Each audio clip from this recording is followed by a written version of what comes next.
Hello friends, welcome to my YouTube channel KL study friends. Madhya Pradesh शिक्षक भर्ती चयन परीक्षा वर्ग 2 जो आपकी अगस्त माह में प्रस्तावित है, तो उसके लिए यहाँ पर हमने साइंस में आपकी फ़िज़िक्स की क्लासेस स्टार्ट करी हैं।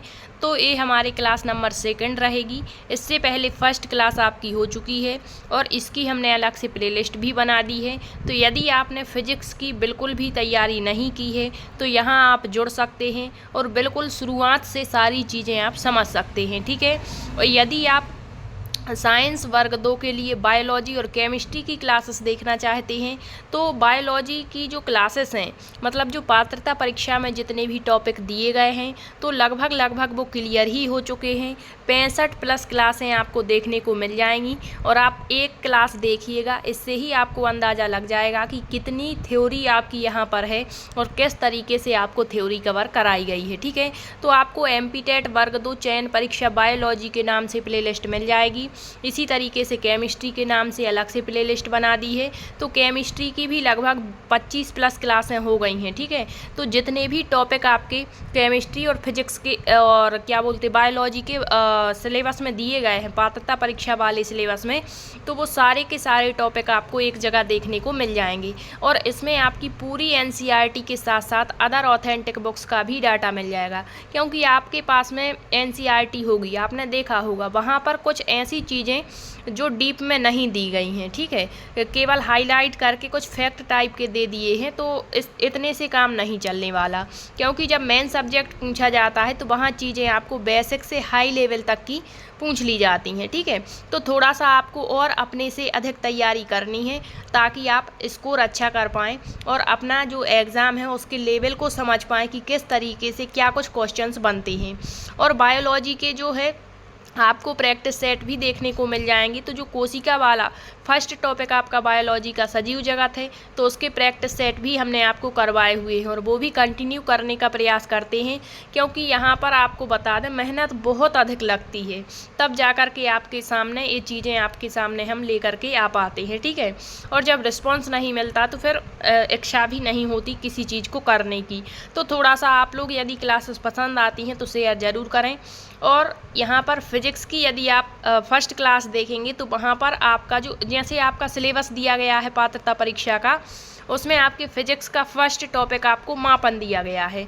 तो क्या आप डायरेक्ट मापन से यहाँ पर स्टार्ट कर देंगे कि मापन क्या कहलाता है, फिर आप राशियाँ पढ़ेंगे, राशियाँ कौन कौन सी होती हैं, मात्रक पढ़ लेंगे, मूल मात्रा के हैं, व्युत्पन्न मात्रा के कहलाते हैं, इसके बाद अदिश सदिश राशियाँ। तो इससे पहले भी आपको जानना चाहिए, किसी भी सब्जेक्ट को जब हम स्टार्ट करते हैं तो हमें ये तो पता होना चाहिए कि इस सब्जेक्ट में हमें कहाँ पर क्या पढ़ना है, कौन सी चीज़ कहाँ पर हमें पढ़नी है, ठीक है, किस चीज़ को हमें छोड़ना है यहाँ पर। और उस जो मेन विषय होता है उसकी थोड़ी सी आपको थ्योरी भी पता होनी चाहिए। थ्योरी का मतलब यहाँ इतिहास कहेंगे कि वो विषय कैसे कैसे वर्तमान में जो हम विषय पढ़ते हैं क्या वो डायरेक्ट ऐसा का ऐसा ही है या पहले इसमें कुछ और कमियां थी, इनमें सुधार होता गया, और वर्तमान में जो आज हम देख पाते हैं विषयों को वो किस तरीके से हमारे सामने है, ठीक है। तो जैसे फिजिक्स की बात करें, फिजिक्स को क्या कहते हैं, भौतिक विज्ञान। तो ये भौतिक विज्ञान भी किसी ना किसी चीज़ की शाखा है, जैसे विज्ञान की शाखा है आपकी, ठीक है। अब यदि आप ये बेसिक जानकारी देखना चाहते हैं तो कल का लेक्चर ज़रूर देखें और आप सारे लेक्चर देखिए, क्योंकि एक दूसरे से जुड़े हुए लेक्चर होते हैं। जैसे कई चीज़ें हमने पिछले लेक्चर में पढ़ ली होती हैं तो आगे आने वाले जो टॉपिक होते हैं उनमें वो काम में आती हैं और फिर हम उनको बार बार नहीं बता पाते। तो आप थोड़ा सा समझ करके सारी चीज़ों को हैंडल करने का प्रयास करिए, तो आप ज़रूर हर एक चीज़ को अच्छे से गेन कर पाएंगे। और यहाँ केवल 1 या 2 महीने की तैयारी काम नहीं आती है, जो कई वर्षों से लगे हुए हैं। आपको बता दें कई अभ्यर्थी तो जिन्होंने पिछले वर्ष जब एक ही एग्ज़ाम होता था तब भी वर्ग 2 का एग्ज़ाम दिया था और तभी से कंटिन्यू यहाँ पर तैयारी कर रहे हैं। तो अब आप बताइए क्या 2 महीने का एक अभ्यर्थी यहाँ पर उसका मुकाबला कर सकता है, क्योंकि उसके पास बहुत सारा डाटा आ चुका होता है, बहुत सारी चीज़ें वो आपसे अधिक जानता है। तो थोड़ा सा आपको भी प्रयास करना पड़ेगा, ठीक है, क्योंकि सफलता यदि एक बार में नहीं मिलती तो आपको डीमोटिवेट तो होना ही नहीं है। इसमें यदि आप डीमोटिवेट होते तो किसी का कुछ नहीं जाने वाला, जाएगा तो आपका ही, ठीक है। तो आप थोड़ा सा लगन और निष्ठा के साथ में यदि तैयारी करते हैं तो सफलता एक ना एक दिन ज़रूर मिलती है। बस आप आपको अपने आप पर विश्वास होना चाहिए। ठीक है, तो आज की क्लास को हम स्टार्ट करेंगे और यहाँ पर आपका जो फर्स्ट टॉपिक दिया गया है मापन, उसको यहाँ पर हम देखेंगे कहाँ से आपको मापन जो है स्टार्ट करना है और फिर कैसे आगे आने वाली चीज़ों को यहाँ पर कवर करना है। ठीक है, तो कल का सेशन थोड़ा सा हम देख लेते हैं कि कल आपको क्या कुछ बताया था। तो कल का जो सेशन था उसमें आपको भौतिक विज्ञान का हमने सामान्य परिचय बताया। ठीक है, जैसे सबसे पहले तो आपको विज्ञान बताया, ये हमारे विज्ञान की ही शाखाएं हैं जिसमें आपको क्या क्या पढ़ना है विज्ञान में। तो आपको रसायन विज्ञान अर्थात केमिस्ट्री पढ़नी है, आपको फिजिक्स पढ़नी है। ठीक है, भौतिक शास्त्र जिसे कहेंगे भौतिक विज्ञान। ठीक है, इसके बाद आपको बायोलॉजी। तो ये 3 विषय तो मुख्य रूप से आपको पढ़ने हैं। फिर आपकी प्रौद्योगिकी भी आ जाती है। ठीक है, जिसमें आपको ब्रह्मांड वगैरह पढ़ना है, अंतरिक्ष क्या होता है, तो ये अलग से टॉपिक दिया है। तो आप सेकंड टॉपिक देखेंगे यदि पात्रता परीक्षा का, तो उसमें आप पाएंगे कि आपके फिजिक्स के टॉपिक दिए गए हैं, मापन दिया है, उसमें आपको समय, लंबाई, द्रव्यमान वगैरह तो ये आपको दिए गए हैं। ठीक है, फिर अलग से केमिस्ट्री का सेशन जोड़ दिया है इन्होंने। ठीक है, पदार्थ, फिर पदार्थ पृथक्करण की विधियां वगैरह। फिर आपको फिर से आपको फिजिक्स के टॉपिक मिल जाएंगे, ताप, ऊर्जा करके। तो आपको पूरी की पूरी फिजिक्स के टॉपिक यहाँ पर दिए गए हैं। तो अब कई अभ्यर्थी तो नोटिफिकेशन के इंतजार में है कि नोटिफिकेशन आएगा, सिलेबस देख लेंगे, फिर तैयारी करेंगे। तो आप ही बताइए, क्या ये जो टॉपिक दिए गए हैं ये चेंज हो जाएंगे, क्या अलग से नए टॉपिक आएंगे? तो ये बिल्कुल भी नहीं होना, आपके टॉपिक सेम रहेंगे। जैसे टेंडर आपका आ चुका है तो उसमें थोड़ा सा सिलेबस जो है इधर उधर हो सकता है, लेकिन टॉपिक्स तो यही रहने हैं। तो थोड़ा सा आप अभी से तैयारी स्टार्ट कर दीजिए, क्योंकि मात्र आपके पास 1.5 महीने का समय है और 1.5 महीने में आप जितनी अधिक से अधिक तैयारी कर सकते, जितना अधिक से अधिक समय दे सकते हो उतना दीजिए, क्योंकि ये 1.5 महीने का समय आपके लिए बहुत ही मतलब हेल्पफुल रहने वाला है यदि आप तैयारी अच्छे से करते हैं तो। ठीक है, तो आइए आज के सेशन को स्टार्ट करें। तो देखो, कल क्या पढ़ा था हमने, भौतिक विज्ञान का सामान्य आपको परिचय बताया था।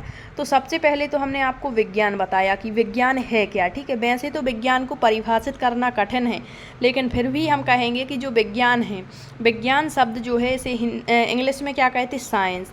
और साइंस शब्द की उत्पत्ति किस भाषा से होती है, लैटिन भाषा। लैटिन भाषा के किस शब्द से होती है, तो सिंटिया, सिंटिया शब्द से होती है। और इसका अर्थ क्या होता है, जानना। ठीक है, बहुत अधिक या विशिष्ट ज्ञान जिसे हम कहते हैं, टू नो, जानना इसका अर्थ होता है। ठीक, अब जो विज्ञान है, विज्ञान को अध्ययन की सुविधा की दृष्टि से 2 भागों में बांट दिया जाता है।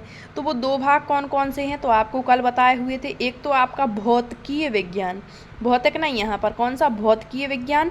और दूसरा आपका यहाँ पर क्या था, प्राकृतिक विज्ञान। क्या था, प्राकृतिक विज्ञान। ठीक है, अब यहाँ देखिए, जो भौतिकीय विज्ञान है, भौतिकीय विज्ञान को पुनः से 2 भागों में बांटा गया। तो इसी भौतिकीय विज्ञान में हम पढ़ते हैं हमारे फिजिक्स को। एक तो है आपका भौतिकीय विज्ञान में, एक है भौतिक विज्ञान, भौतिक विज्ञान जिसे हम फिजिक्स कहेंगे। और दूसरा हो जाएगा आपका रसायन विज्ञान। क्या हो जाएगा, रसायन विज्ञान जिसे हम केमिस्ट्री कहेंगे। ठीक है, तो भौतिकीय विज्ञान की ये दोनों शाखाएं हैं, एक तो भौतिक विज्ञान फिजिक्स और रसायन विज्ञान केमिस्ट्री। फिर आपका जो प्राकृतिक विज्ञान है, प्राकृतिक जो विज्ञान है आपका, प्राकृतिक विज्ञान को भी 2 भागों में बांटा गया। कौन कौन से 2 भाग हैं इसके, तो प्राकृतिक विज्ञान के 2 भाग हैं। एक तो आपका है क्या बोलते, वनस्पति विज्ञान। क्या है, वनस्पति विज्ञान, वनस्पति विज्ञान है। और दूसरा है आपका, एक हो गया आपका वनस्पति विज्ञान और दूसरा हो जाएगा आपका यहाँ पर जीव विज्ञान या जंतु विज्ञान जिसे कहेंगे। क्या कहेंगे, जंतु विज्ञान। ये दोनों किसकी शाखाएं हैं, आपके प्राकृतिक विज्ञान की। ठीक है, तो अब यहाँ पर आपको याद रखना है कि किस शाखा के अंतर्गत किन चीज़ों का अध्ययन करेंगे। जैसे यहाँ वनस्पति कह दिया, तो यहाँ पर संपूर्ण वनस्पति जो होंगी, पादप जो होंगे, उनका अध्ययन यहाँ किया जाता है। अब जो वनस्पति विज्ञान है, इसके जनक कौन है, तो आपको कल बताया था, थियोफ्रेस्टस है। फिर आपके जंतु विज्ञान में संपूर्ण जीवधारियों का अध्ययन यहाँ पर किया जाएगा। ठीक है, अब जंतु विज्ञान के अपने अलग जंतु वैज्ञानिक रहे, वनस्पति विज्ञान के अलग वनस्पति वैज्ञानिक रहे, तो उनके बारे में आपको जानना चाहिए। ठीक है, तो जंतु विज्ञान के जनक अरस्तु को माना जाता है, जीव विज्ञान के जनक भी अरस्तु हैं। ठीक, और जो भौतिक विज्ञान है, भौतिक विज्ञान का फिर आपको बेसिक परिचय बताया कि जो भौतिक विज्ञान है, फिजिक्स जो है, ये कहाँ से आया, किस भाषा का शब्द है, इसका क्या अर्थ है, इसकी कितनी शाखाएं हैं। ठीक है, तो मुख्य रूप से जो भौतिक विज्ञान है इसको हम 8 शाखाओं में बांट करके पढ़ते हैं अध्ययन की सुविधा की दृष्टि से। तो आपको ये 8 शाखाएं भी कल बताई हुई थी कौन कौन सी हैं और किस की विषय वस्तु क्या है, मतलब किसका अध्ययन कहाँ पर किया जाता है। तो उसमें एक शाखा है आपकी यांत्रिकी। क्या है? यांत्रिकी, जिसे हम मैकेनिज्म कहते हैं। और इसी यांत्रिकी के अंतर्गत हमें मापन वाला जो चैप्टर दिया गया है वो पढ़ना है। तो यहाँ से आपका मापन स्टार्ट होता है। तो अब आप इतना तो समझ गए कि जो मापन है वो हम कहाँ पर पढ़ते हैं। ठीक है, इसी तरीके से जो यांत्रिकी शाखा है और 7 शाखाएं और हैं आपकी। ठीक है, जैसे ध्वनि की है, जिसमें ध्वनि संबंधी चीज़ों का अध्ययन करेंगे। अब जो ध्वनि होती वो भी कई प्रकार की होती है। ठीक है, फिर इसके बाद आपकी जो है ध्वनिकी के बाद प्रकाशिकी, जिसमें प्रकाश संबंधी क्रियाओं का अध्ययन होगा। ठीक है, इसी तरीके से आपका एक चुंबकत्व होता है, जिसमें चुंबक संबंधी चीज़ों का अध्ययन। एक इलेक्ट्रॉनिकी होता है, एक परमाणु की होता है। ठीक है, तो ये 8 शाखाएँ हैं। तो उन्हीं में से एक जो आपकी शाखा है वो है यांत्रिकी, और यांत्रिकी में ही हम किसका अध्ययन करेंगे? आपकी मापन यानी मेजरमेंट का।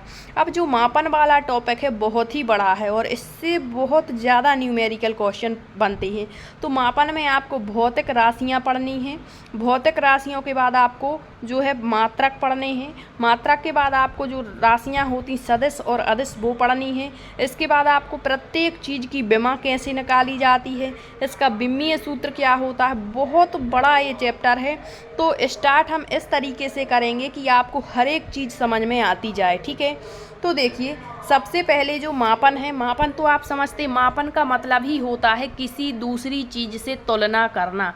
क्या होता है? तुलना करना। ठीक है, मापन का अर्थ क्या है? तुलना करना। यदि हमें 2 चीज़ों में अंतर बताना है तो हम उसकी तुलना करेंगे। ठीक है, संख्यात्मक रूप में उसे हम व्यक्त करेंगे। तो मापन यानी मेजरमेंट, किसी दूसरी वस्तु से उसकी तुलना करना। ठीक है, जैसे कोई वस्तु है यहाँ 2 किलो की और यहाँ पर 5 किलो की, तो हम इसमें बताएंगे कि ये जो है इतने किलो की है, ये इतने किलो की है, इसका आकार इतना है, इसका इतना है, ये इस शेप में है, ये इस शेप में है। ठीक है, तो यही क्या होता है आपका मापन, मेजरमेंट। अब यहाँ पर फिजिक्स में जब हम मापन पढ़ते हैं तो यहाँ राशियाँ जानना ज़रूरी है। तो क्या होता है, कई बार हम जब मापन स्टार्ट करते हैं, आपने कई लेक्चर देखे होंगे, यूट्यूब पर पढ़े हुए हैं, तो डायरेक्ट शुरू करते हैं मापन में आपके मात्रक से। ठीक है, कि ये होते हैं मूल मात्रक, ये होते हैं व्युत्पन्न मात्रक, 7 हैं मूल मात्रक, इन्हीं से आपके व्युत्पन्न मात्रक बनते हैं। तो डायरेक्ट हमें वहाँ से नहीं पढ़ना, राशियाँ पढ़नी है हमें कि जो भौतिक राशियाँ होती हैं वो क्या कहलाती हैं, फिजिकल क्वांटिटीज़ क्या होती हैं। तो देखिए, भौतिकी का अध्ययन करने से पहले हमें यह जान लेना आवश्यक है कि भौतिकी के अंतर्गत जिन परिघटनाओं, वस्तुओं या पदार्थों का अध्ययन किया जाता है उनके भौतिक गुणों को भौतिक राशियों के रूप में व्यक्त करते हैं। तो देखिए, कल के सेशन में बताया था भौतिकी में किस चीज़ का अध्ययन होता है।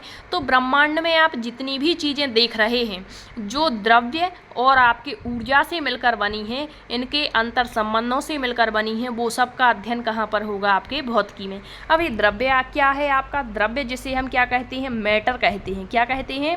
मैटर कहते हैं, और इसी को हम पदार्थ कहते हैं। ठीक है, तो संसार में चाहे प्रत्यक्ष हो चाहे अप्रत्यक्ष हो, जिसका हम अपनी ज्ञानेंद्रियों के माध्यम से अनुभव करते हैं, जो स्थान ग्रहण करे, जिसमें जड़ता का गुण हो। ठीक है, जड़ता क्या होती है? यदि हम बाह्य फोर्स लगाते हैं तो उस वस्तु में परिवर्तन ला सकते हैं, और यदि बाह्य फोर्स हटा दिया जाता है तो वो पुनः अपनी प्राथमिक अवस्था में आ जाती है। ये होती है जड़ता। इसके बाद जिसका द्रव्यमान हो, जिसमें भार हो, जो आकार ग्रहण करे, वो क्या होता है? आपका द्रव्य कहलाता है। ठीक है, और ऊर्जा क्या होती? ना तो इसका द्रव्यमान होता, ना स्थान ग्रहण करती, लेकिन हर चीज़ में इसकी ज़रूरत पड़ती है। तो देखिए, संसार की हर एक वस्तु, अब देखिए यहाँ कहा गया है कि भौतिकी के अंतर्गत जिन परिघटनाओं, वस्तुओं या पदार्थों का अध्ययन किया जाता है उनके जो भौतिक गुण हैं, आपके फिजिकल जो यहाँ पर उसके गुण होते हैं, क्वालिटीज़ होती हैं, उनको भौतिक राशियों के रूप में हम व्यक्त करते हैं। जैसे यहाँ पर जो भौतिक राशियाँ हैं वो 2 प्रकार की होंगी। तो यहाँ से आपको चीज़ों को समझना है। भौतिक राशियाँ क्या हैं? वे राशियाँ जिन्हें एक संख्या के द्वारा व्यक्त किया जा सके एवं प्रत्यक्षतः मापा जा सके, वो क्या कहलाएगी? आपकी भौतिक राशि कहलाएगी। जैसे हमने कह दिया लंबाई। ठीक है, जैसे हमने कह दिया लंबाई। ठीक है, फिर कह दिया द्रव्यमान, समय, ताप आदि। अब यहाँ आप ये देख रहे हैं, ये क्या है, आपकी भौतिक राशियाँ हैं। क्या हैं ये? आपकी भौतिक राशियाँ हैं। और इन्हीं भौतिक राशियों को जिसके द्वारा हम मापेंगे वो क्या कहलाएंगे, आपके मात्रक कहलाएंगे। जैसे लंबाई यहाँ हमने कह दिया, ठीक है, तो लंबाई का जैसे हमने कह दिया मीटर। द्रव्यमान को किस में मापेंगे, तो किलोग्राम में, ठीक है। जैसे समय कह दिया तो समय को किस में मापेंगे, सेकंड, ठीक है। तो इस तरीके से ताप है तो केल्विन। तो यहाँ याद रखिए कि वे राशियाँ जिन्हें एक संख्या के द्वारा हम व्यक्त करें, जैसे यहाँ लंबाई मीटर में कहेंगे तो इसको हम जैसे कह दिया 5 मीटर है, 10 मीटर है। और प्रत्यक्षता मापते हैं, मतलब अपने आँखों के सामने जिसे हम मापते हैं वो भौतिक राशियाँ हैं। अब भौतिक राशियाँ दो प्रकार की होती हैं, एक तो मूल राशियाँ और एक व्युत्पन्न राशियाँ होंगी, ठीक है। तो जो मूल राशियाँ हैं, अब डायरेक्ट जब हम पढ़ते हैं तो यहीं से स्टार्ट करते हैं, मूल राशियाँ, व्युत्पन्न राशियाँ, मूल मात्रक, व्युत्पन्न मात्रक। तो जो भौतिक राशियाँ हैं वो क्या हैं, तो आप समझ गए, जिसे संख्या द्वारा व्यक्त करें और प्रत्यक्षता जिसे मापा जा सके। जैसे हमने कह दिया लंबाई, द्रव्यमान, समय, ताप, क्या हैं, आपकी भौतिक राशियाँ हैं। और भौतिक राशियाँ दो प्रकार की होंगी, एक तो फंडामेंटल क्वांटिटीज़ और दूसरी होती है व्युत्पन्न राशियाँ, डेरिवेटिव्स क्वांटिटीज़, ठीक है। तो जो मूल राशियाँ हैं देखिए ये क्या कहलाती हैं, तो भौतिक राशि आप समझ गए। अब मूल राशि देखिए, जो एक दूसरे से स्वतंत्र होती हैं वो क्या कहलाती हैं, भौतिक राशियाँ। मतलब जिसमें किसी दूसरी राशि जो भौतिक राशि होती है उसका यहाँ पर कोई रोल नहीं होता है, ठीक है। तो जैसे हमने कह दिया लंबाई, तो जो लंबाई है वो अपने आप में स्वतंत्र है, इसका मात्रक क्या होगा आपका, तो लंबाई का जैसे हमने कह दिया मीटर, ठीक है। इसको किस में मापेंगे हम, मीटर में। तो यहाँ पर जो द्रव्यमान है इसका जो मात्रक होगा उसका इसमें कोई रोल नहीं होगा, ठीक है। इसको जैसे हमने किलोग्राम में मापा, ठीक है, द्रव्यमान को, तो हम कभी ये नहीं कहेंगे कि जो 5 मीटर है 5 मीटर और 5 किलोग्राम को एक मतलब इनका मिश्रण कर दें, ठीक है, ऐसा नहीं होता, ये स्वतंत्र होती हैं अपने आप में। तो लंबाई, द्रव्यमान, समय, ताप, विद्युत धारा, ये सब की सब क्या है, आपकी मूल राशियाँ कहलाती हैं। और इन्हीं मूल राशियों से आपके क्या बनेंगी, व्युत्पन्न राशियाँ बनेंगी। तो भौतिक राशियाँ समझ गए कितने प्रकार की हैं, दो, एक तो मूल राशियाँ क्या, जो एक दूसरे से स्वतंत्र होती हैं वो क्या कहलाती हैं, मूल भौतिक राशियाँ कहलाती हैं। अब देखिए, किसी दी हुई राशि की उसकी मात्रक से तुलना करने की क्रिया को मापन कहते हैं। अब जो मात्रक होंगे वो दो प्रकार के, जैसे जो मूल राशियाँ हैं इसको जिससे हम मापेंगे वो क्या कहलाएंगे, मूल मात्रक। जैसे लंबाई, तो लंबाई तो आपकी मूल राशि है और इसको जिसके माध्यम से हम व्यक्त करेंगे वो मात्रक कहलाएगा और वही मूल मात्रक होगा, ठीक है। तो मूल राशियों को जिससे मापते हैं वो मूल मात्रक कहलाएंगे और व्युत्पन्न राशियों को जिससे मापेंगे वो व्युत्पन्न मात्रक कहलाएंगे। तो मात्रक यहीं से पढ़ते हैं हम कि मात्रक दो प्रकार के होते हैं, एक तो मूल मात्रक फंडामेंटल यूनिट्स और दूसरा होगा व्युत्पन्न मात्रक। तो मूल मात्रक क्या होंगे, तो जो मूल भौतिक राशियों को व्यक्त करने वाले मात्रक मूल मात्रक कहलाएंगे। तो जब हमें मूल भौतिक राशियाँ हमने तो पढ़ ली तो हमें पता है कि क्या कहलाती हैं, जो एक दूसरे से स्वतंत्र होती हैं, ठीक है। जैसे लंबाई है, द्रव्यमान है, आपका समय हो गया, ताप हो गया, ठीक है, विद्युत धारा हो गई। तो ये क्या है, आपकी मूल भौतिक राशियाँ हैं। और इन्हीं मूल भौतिक राशियों को जिससे हम व्यक्त करेंगे वो क्या कहलाएंगे, मूल मात्रक कहलाएंगे। तो जब हम मूल राशियों को नहीं पढ़ते, केवल मात्रक से स्टार्ट करते हैं तो ये समझ नहीं पाते कि ये क्या दिया गया है, ठीक है। अब देखिए, ये एक दूसरे से स्वतंत्र हैं, अर्थात इनमें से किसी भी मात्रक जो होगा उसको ना तो दूसरे मात्रक में हम बदल पाएंगे और ना ही उनमें परस्पर संबंध बता पाएंगे, मतलब संबंधित कर पाएंगे। और जो मूल मात्रक है इनकी संख्या 7 है और यहाँ से एक क्वेश्चन बनता है कि किसका जो है मात्रक क्या कहलाता है। तो देखिए, जो लंबाई है ये क्या है, आपकी मूल भौतिक राशि है, इसको मापने का जो मात्रक है वो क्या होता है, आपका मीटर है। क्या है, मीटर है। तो ये क्या हो गया, मूल मात्रक। तो जिस मूल भौतिक राशि को मापने के लिए जिस मात्रक का प्रयोग किया जाता है वो मूल मात्रक है। जैसे द्रव्यमान क्या हो गया, यहाँ पर आपकी मूल राशि हो गई, इसको मापने का जो मात्रक है वो क्या हो गया, किलोग्राम। ये क्या है, आपका मूल मात्रक। तो ये 7 मूल मात्रक हैं, आपको याद रखने हैं, और ये 7 आपकी मूल भौतिक राशियाँ हैं, ठीक है। तो जो ब्लैक कलर में आप देख पा रहे हैं ये आपकी भौतिक राशियां हैं और भौतिक राशियों को व्यक्त करने वाला मात्रक ही क्या है, ये मूल मात्रक है।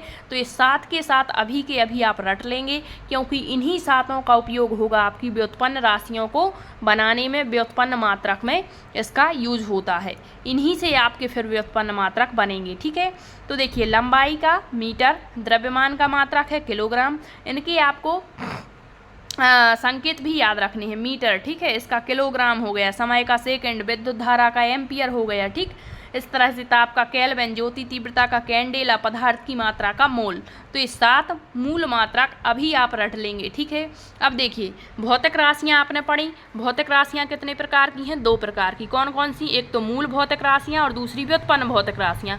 अब मूल भौतिक राशियों को जिस मात्रक के द्वारा व्यक्त करते हैं वो मूल मात्रक। इसी तरीके से आप कह देंगे कि जो व्युत्पन्न राशियाँ हैं उनको जिस मात्रक के द्वारा व्यक्त करेंगे वो आपके व्युत्पन्न मात्रक कहलाएंगे।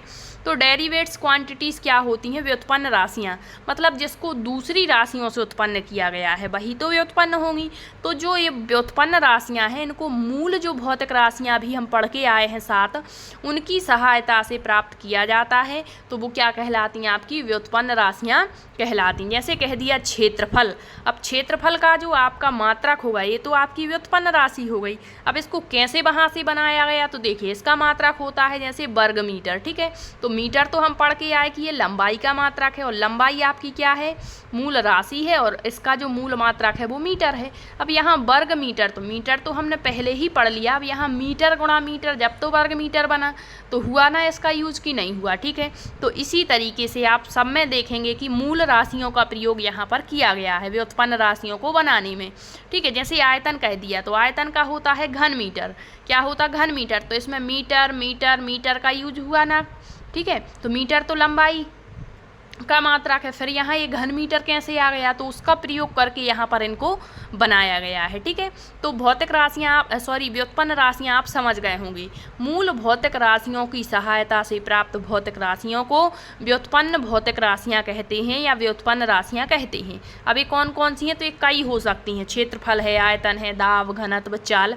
उन 7 को यदि छोड़ दिया जाए तो बाकी जितनी भी राशियाँ होंगी वो सब व्युत्पन्न राशियाँ होंगी जो मूल राशियों से बनी हैं। अब जो व्युत्पन्न राशियाँ हैं इसको जिस मात्रक के द्वारा व्यक्त करेंगे वो व्युत्पन्न मात्रक कहलाएंगे। तो देखिए मूल मात्रकों की सहायता से प्राप्त मात्रक व्युत्पन्न मात्रक कहलाते हैं।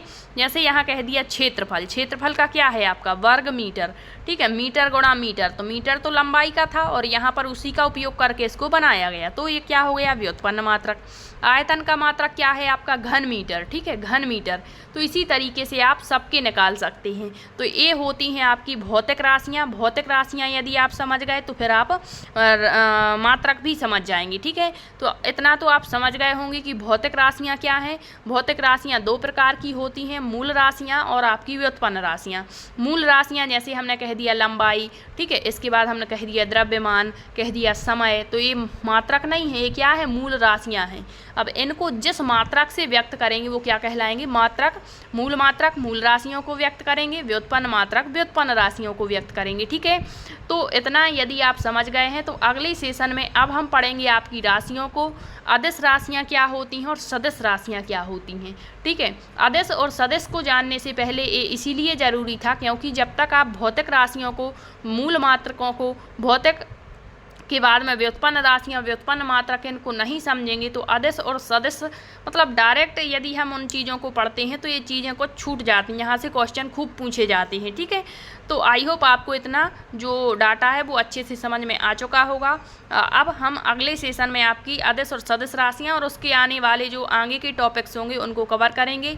यदि आपका यहाँ पर कहीं भी कोई भी डाउट बनता है तो आप कमेंट्स के माध्यम से पूछ सकते हैं और यदि क्लासेस पसंद आती हैं तो शेयर ज़रूर करिए। बायोलॉजी की क्लासेस भी आप देख सकते हैं और यदि आप पुराने लेक्चर देखना चाहते हैं जो पात्रता परीक्षा में हमने आपको फिजिक्स और केमिस्ट्री की क्लासेस करवाई हुई थी, ब्रह्मांड वाला टॉपिक भी बहुत ही अच्छे तरीके से आपको कवर करवाया था, बहुत ही डीप में चीज़ें बताई हुई थी, तो वो भी आप देख सकते हैं।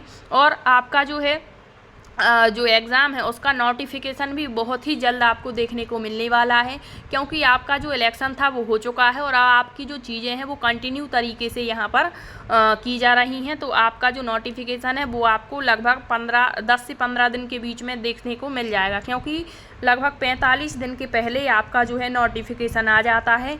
तो अगस्त में आपकी जो परीक्षा है होने वाली है, तो अब आप जो तैयारी है अपनी बहुत अच्छे तरीके से करिए, थोड़ा सा समझ करके चीज़ों चीज़ों को पढ़िएगा ताकि आप हर एक चीज़ को हैंडल कर पाएँ, ठीक है। और आप प्रैक्टिस सेट ज़रूर लगाइए बायोलॉजी के, क्योंकि उससे आपका जो है रिवीजन भी हो जाएगा और आपके पास अब इतना टाइम नहीं है कि आप किसी टॉपिक के लिए बहुत अधिक समय दे पाएँ। एक टॉपिक को इतने अच्छे से कवर करिए कि उसको यदि आप दोबारा से समय ना भी दे पाएँ तो आप उसके क्वेश्चनों को कर पाएँ, ठीक है। तो मिलते हैं अगले सेशन में, तब तक के लिए सभी का बहुत बहुत धन्यवाद।